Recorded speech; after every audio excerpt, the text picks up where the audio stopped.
Kebakaran masih melanda Bukit Abang hingga Rabu 1 November 2023. Di wilayah Desa Trunyan, api mulai mendekati jalan.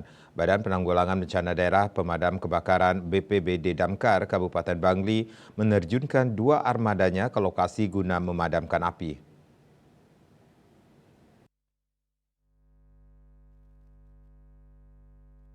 Kabid Damkar Idewo Gede Wirawan mengatakan kebakaran di Bukit Abang mulai merembet ke bawah di wilayah Banjar Cemara Landung, Desa Trunyan. Terdapat beberapa titik api di kaki bukit dekat jalan. Api sebetulnya masih di atas, akan tetapi ada beberapa bekas kebakaran yang jatuh sehingga menyebabkan dedaunan dan semak kering yang ada di bawah ikut terbakar. Untuk memadamkan api yang ada di bawah bukit, pihaknya menerjunkan 2 armada dan 10 personilnya ke lokasi. Polsek Kintamani terus memantau perkembangan kebakaran di Bukit Abang.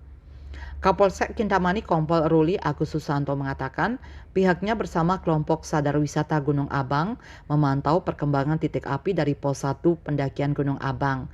Hasil pemantauan bersama kelompok Sadar Wisata Gunung Abang, terpantau api sudah mulai berkurang, hanya masih terlihat kepulan asap di 3 titik yang meliputi wilayah Cemara Landung, Tirta Peceburan, dan Bonderek. Lokasi titik api sulit diakses karena berada di lereng dan nihil akses jalan menuju lokasi. Lokasi kebakaran masih jauh dari pemukiman warga. Meski demikian, Ruli mengimbau kepada warga sekitar Gunung Abang agar berhati-hati dan waspada. Dayu Swasrina, Bali Pos.